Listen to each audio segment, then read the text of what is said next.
Damos comienzo a un nuevo programa, Servidores de Dios.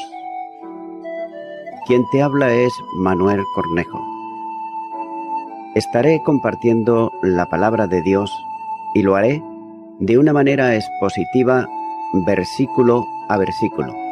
Y en esta ocasión será en la segunda carta a los Corintios, capítulo 8 y versículo 8, donde dice: No hablo como quien manda, sino para poner a prueba, por medio de la diligencia de otros, también la sinceridad del amor vuestro. Comienza diciendo este versículo: no hablo como quien manda. El tono imperativo de la última frase del versículo anterior he visualizado en este, ya que sus palabras no tenían la naturaleza de un mandamiento, que debía de ser obedecido, porque lo que deseaba no era una muestra de obediencia, sino la expresión del amor desinteresado que se manifiesta en la ofrenda de comunión con los necesitados de Jerusalén. Sigue diciendo este versículo, sino para poner a prueba. Había puesto el ejemplo de los macedonios y la diligencia que había tenido para colaborar con la colecta que el apóstol estaba promoviendo.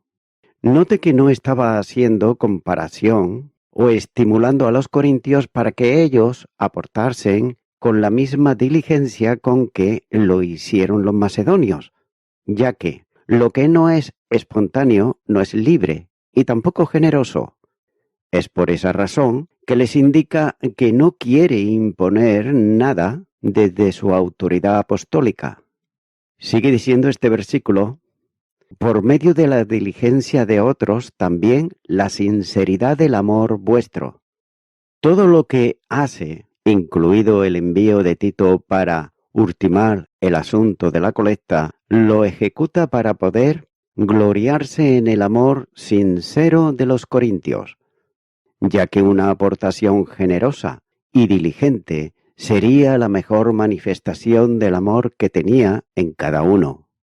Note que el verdadero amor no se manifiesta en palabras, sino en obras, como dice la primera carta de Juan, capítulo 3 y versículo 18. Téngase en cuenta que es muy sencillo decir que se ama, pero la realidad del verdadero amor no puede expresarse con palabras si no va acompañado de hechos que lo pongan de manifiesto, ya que un amor de palabras es una prueba de hipocresía, como decía el profeta. Dice pues el Señor: ¿por qué este pueblo se acerca a mí con su boca y con sus labios me honra, pero su corazón está lejos de mí? Isaías, capítulo 29, versículo 13. Quien da al pobre solo buenas palabras, como dice Santiago, capítulo 2 y versículo 16, está por otro lado negando la fe. Santiago, capítulo 2, versículo 17. Por tanto, el verdadero modo de amar es el caso de los corintios, ofrendar generosamente para sus hermanos, ya que amar verdaderamente es hacerlo como Cristo, que se entregó a sí mismo por nosotros, como así señala la primera carta de Juan, capítulo 3, versículo 16, la primera parte. La fe que no produce obras es una fe muerta en sí misma. Note que el creyente vive una fe dinámica y una fe conformada a la actuación de Jesús. Gálatas capítulo 2 versículo 20. Ya que el amor es la expresión definitiva de la realidad de la vida cristiana. Por tanto, Pablo buscaba la prueba visible que le permitiera gozarse y sentirse orgulloso de la realidad del verdadero amor de los creyentes en Corinto. Ofrendar para lo necesitado es amar a los demás. Con hechos coherentes con el Evangelio es el modo de expresar el amor que se ha recibido de parte de Dios. Continúo ahora con el versículo 9, donde dice: porque ya conocéis la gracia de nuestro Señor Jesucristo, que por amor de vosotros se hizo pobre, siendo rico, para que vosotros con su pobreza fueseis enriquecidos. Comienza diciendo este versículo: porque ya conocéis la gracia de nuestro Señor Jesucristo. Note que aquí el apóstol no pretende poner delante de los corintios la generosidad y diligencia de los macedonios para conducirlos a ofrendar generosamente, ya que siempre que el apóstol busca algo para estimular a otros a un compromiso, pone delante la gloriosa dimensión de Cristo. Así hizo como las dos hermanas que estaban reñidas en Filipo, invitándolas a que sean de un mismo sentir en el Señor. Filipenses capítulo 4 versículo 3. Igualmente, cuando necesitó también poner un motivo para el compromiso de los filipenses, puso también el ejemplo de la humillación del Señor Jesús, invitando a todos para que tuviesen ese mismo sentir que hubo en Cristo. Filipenses capítulo 2 versículo 5 en adelante. No podía por menos aquí que buscar un compromiso de los corintios con la ofrenda para los necesitados de Jerusalén. También le hace notar que ellos conocían la gracia de nuestro Señor Jesucristo. Y para ello abre un paréntesis para seguir en el siguiente versículo con el tema que está tratando, ya que el contenido de este versículo es rico en verdades esenciales. Note cómo comienza afirmando que los creyentes en Corinto no solo sabían de la gracia, sino que además la conocían. No es posible la salvación sin el conocimiento del Padre y del Hijo. Juan capítulo 17 versículo 3. Ya que conocer no es asunto intelectual, aunque lo comprende, sino que es asunto vivencial. Téngase en cuenta que la gracia se conoce cuando precisamente se vive en la gracia. Y los discípulos conocieron a Jesús y descubrieron en él la gloria que tenía como unigénito del Padre, vinculada especialmente con la gracia y la fidelidad. Juan capítulo 1 versículo 14. Jesús vino para buscar y salvar lo que se había perdido. Lucas capítulo 19 versículo 10. Note que se suele definir la gracia como el favor inmerecido que se recibe de Dios. Sin embargo, esto es una verdad que no expresa toda la dimensión de esa palabra. Realmente, la gracia es un atributo de Dios, quien se llama Dios de toda gracia. Primera de Pedro, capítulo 5, versículo 10. La gracia es una manifestación también de su amor, ya que ese amor infinito descansa en dos grandes elementos, la gracia y la misericordia. Note que gracia es el amor en descenso. En el entorno de gracia hay descenso, como se aprecia en este versículo, cuando dice, se hizo pobre siendo rico. La gracia es también el amor salvador de Dios, como señala Efesios capítulo 2, versículos 8 y 9. No cabe duda que cuando Dios determinó salvar al hombre, estableció cómo podría alcanzar la salvación, determinando que sería por gracia mediante la fe. Si la obra salvadora se estableció antes de la creación, como dice la segunda carta a Timoteo capítulo 1 versículo 9, entonces la gracia tuvo que haber fluido en destino salvador en el momento de la determinación eterna del plan de redención. Por tanto, ese fluir del amor divino orientado a la salvación es tan infinito como Dios mismo. Sin embargo, la provisión para la salvación se hacía antes de la creación del hombre y antes de que existiera pecador en el campo de la humanidad.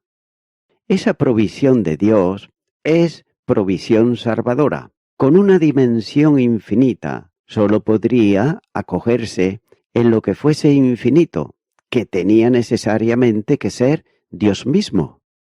Así que el Verbo, la segunda persona divina, es el recipiente divino donde se acumula la gracia, que sería luego, en el transcurso del tiempo y de la historia del pecado, comunicada para salvación precisamente por el único mediador entre Dios y los hombres, que es Jesucristo hombre.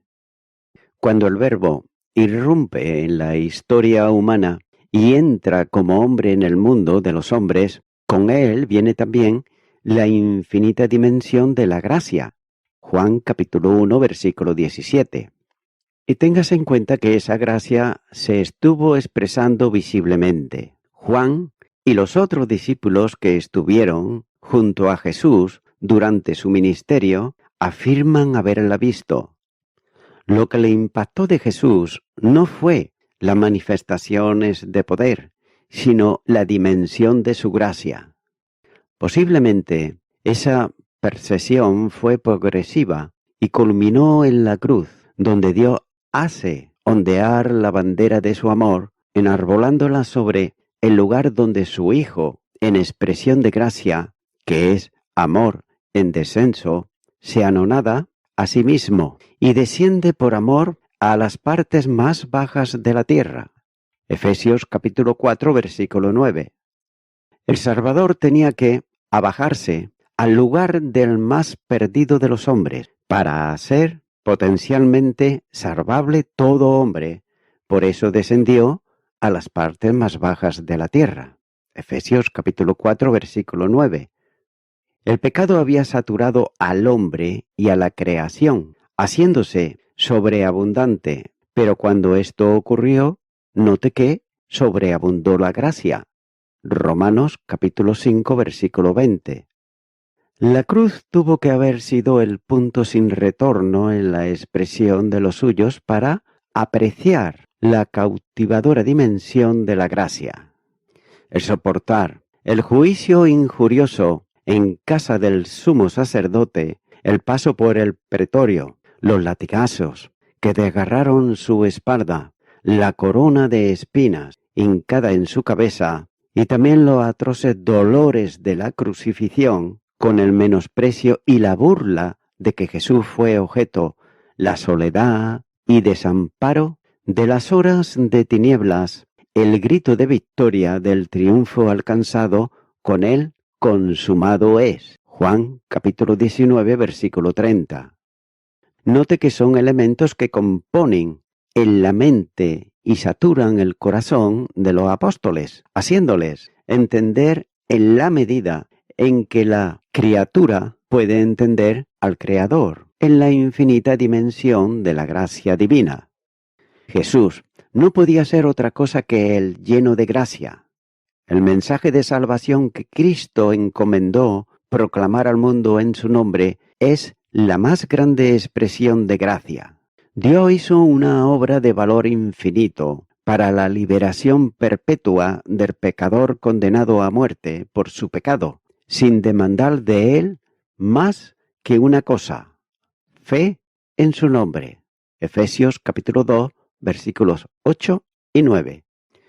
Y todavía más, el hombre puede recibir al autor de la vida. Esa es la suprema entrega de Dios, ya que se ofrece para ser recibido en la intimidad de la vida personal y a hacerse vida en todo lo que le reciban. Es por eso que es necesario mirar la cruz en retrospectiva, la vida de Jesús en su pasado, y, terminantemente, se entiende que la razón de todo aquello no era otra cosa que la gracia divina. La esperanza es cierta para quienes, estando sin Cristo, estaban sin Dios y sin esperanza. Efesios capítulo 2, versículo 12. Y lo estaban porque ésta se sustancia no en promesas o posibilidades o probabilidades, sino en Cristo mismo, que es en vosotros esperanza de gloria. Colosenses capítulo 1, versículo 27. Esa es la razón por la que el Verbo hecho carne se aproxima al hombre, o mucho mejor, se aproxima, se hace nuestro prójimo, compañero del camino, para hacerse para nosotros camino, verdad y vida. Debemos notar que la encarnación del Verbo es una manifestación de limitación voluntaria del Hijo de Dios. Esta encarnación está orientada a la muerte, haciendo que Dios en Cristo sea semejante al hombre, que como tal es mortal. pero además se orienta a la muerte, puesto que en la muerte actúa el poder victorioso del pecado, introduciendo al hombre en la angustia, en el miedo y la desesperación, en sentido de sin esperanza. La muerte del Verbo encarnado es la vía para la liberación de esa situación, como señala Hebreos capítulo 2 y los versículos 14 y 15. Al no existir nada fuera de Dios que motive sus decisiones o condiciones, su forma de obrar no queda sino buscar la explicación a ese proceder de Dios, enviando al Verbo para que muera por los pecadores y abra para ellos la puerta de la luz y de la vida, de la admirable dimensión de la gracia. Es más, no sólo otorgará la luz al que cree, sino que hará mucho más, lo convertirá por su presencia con él en luz del mundo, es decir, comunicador de luz, antorcha que alumbra en las tinieblas. Filipenses capítulo 2 versículo 15. Además, Jesús dirá, yo soy la luz del mundo. Juan capítulo 8 versículo 12. Pero también dijo que quienes creían en él, vosotros sois la luz del mundo. Mateo capítulo 5 versículo 14.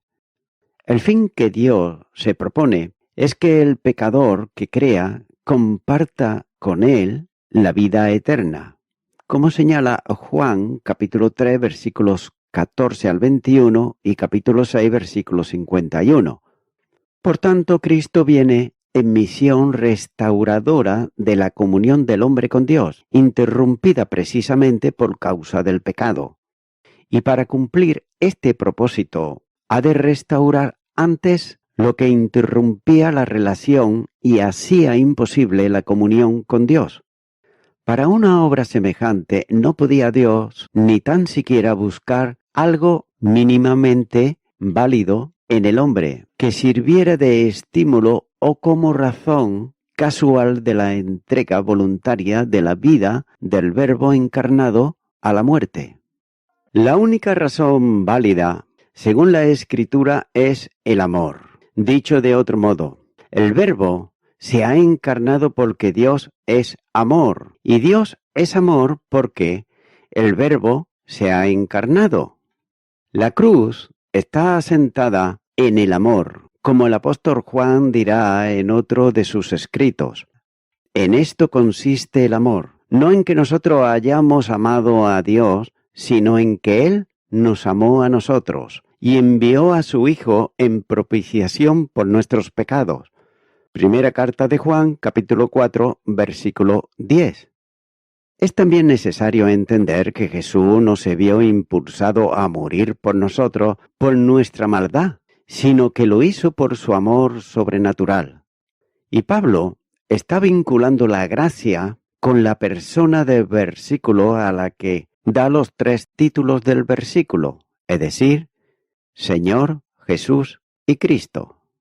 Note que el primero tiene que ver con el calificativo que se da a Dios en toda la Biblia.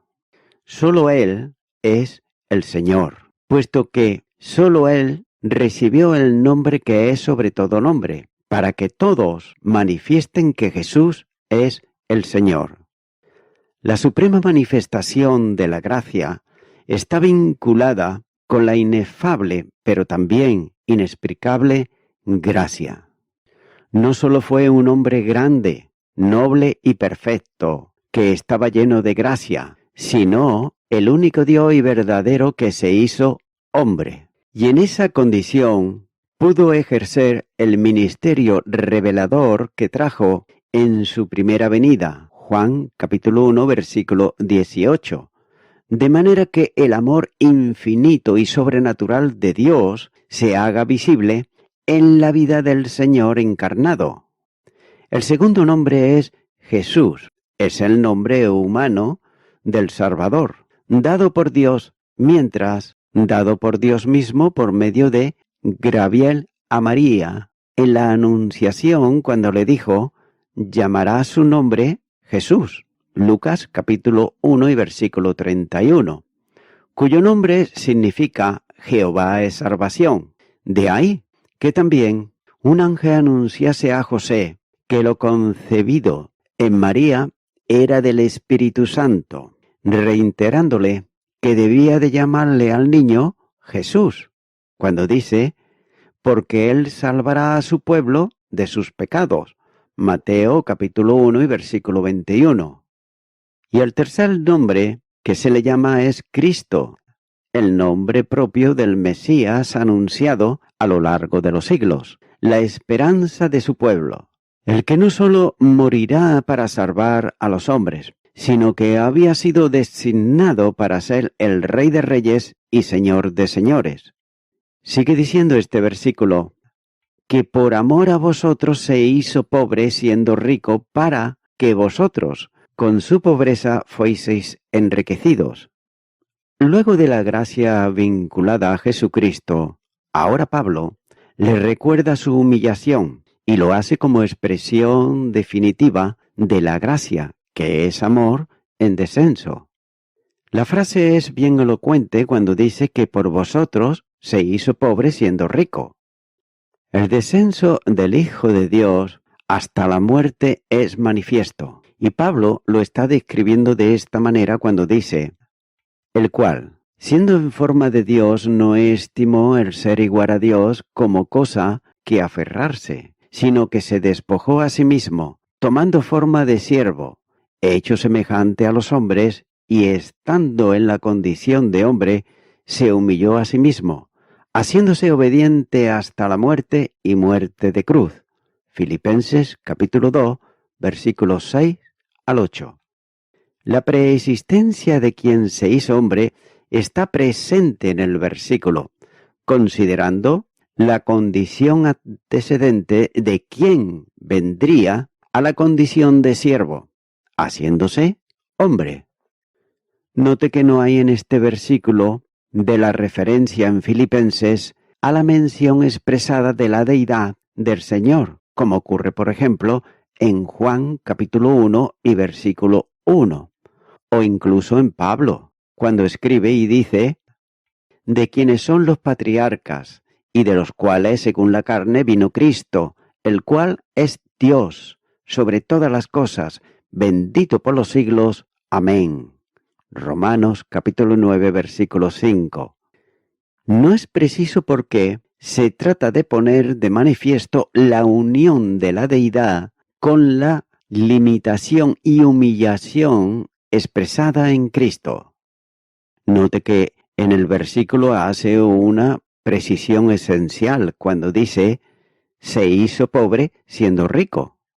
Es por eso que es necesario entender que aquí el apóstol Pablo no está haciendo un contraste entre la naturaleza divina y humana de Jesucristo, sino entre la pobreza, hombre, y la riqueza de Dios.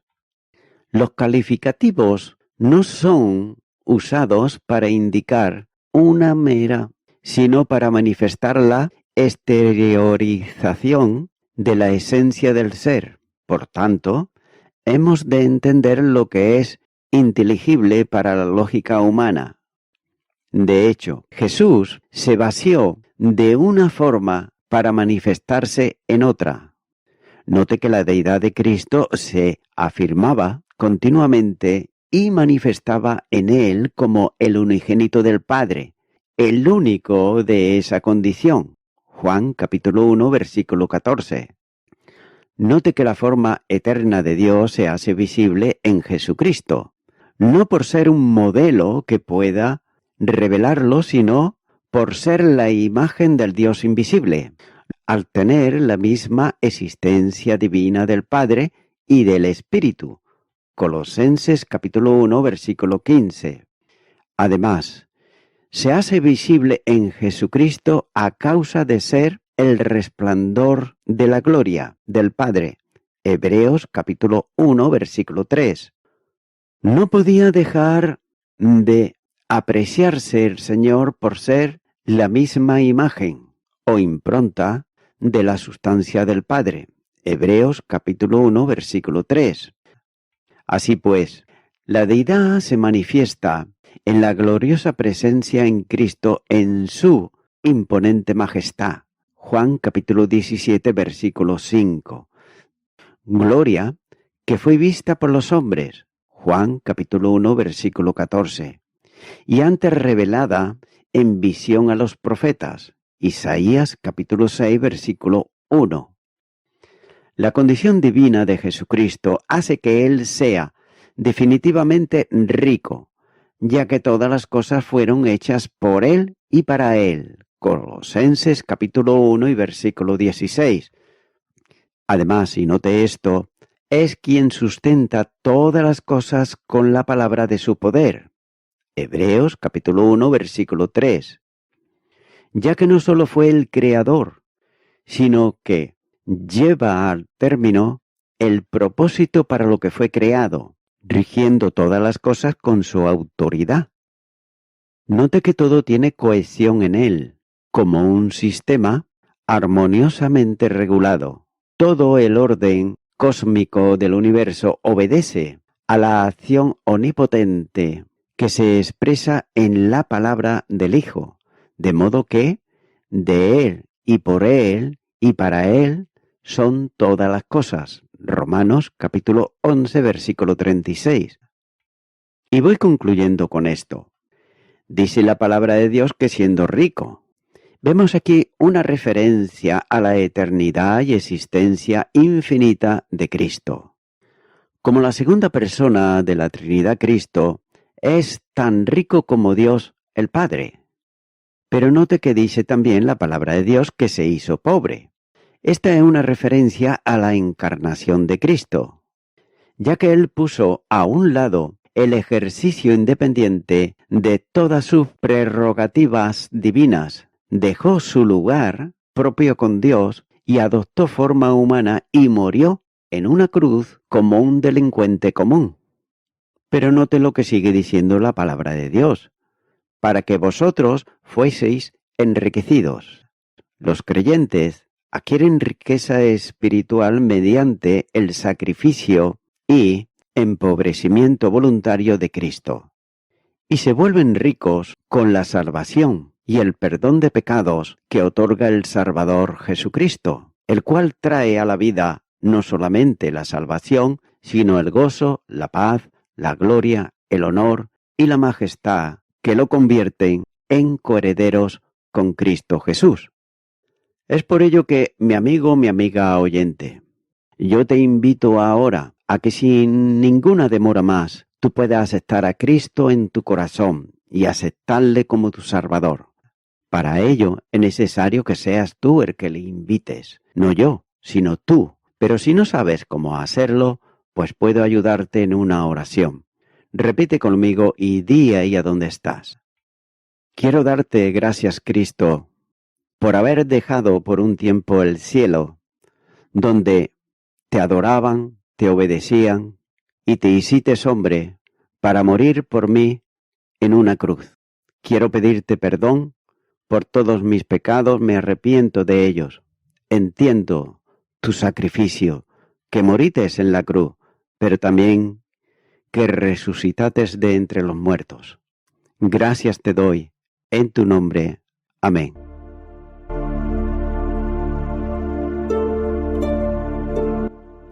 Amigo y amiga oyente, si tú has hecho esta oración de corazón, te recomiendo que comiences a orar a Dios, en primer lugar, en el nombre del Señor Jesucristo. Orar a Dios no es rezar, sino que es hablar con una persona. También te recomiendo que leas la palabra de Dios y lo hagas a diario. Comienza, por ejemplo, con el Nuevo Testamento. Y también, por último, te recomiendo que para que puedas crecer espiritualmente, te congregues en una iglesia cristiano-evangélica, donde se predique, se enseñe y se practique la sana doctrina y la palabra de Dios. Congrégate ahí y con el tiempo podrás crecer espiritualmente y también servir al Señor Jesucristo. Que Dios te bendiga. Y a toda la audiencia, nuevamente ya me estoy despidiendo de todos ustedes y será hasta el próximo programa. Que Dios os bendiga a todos.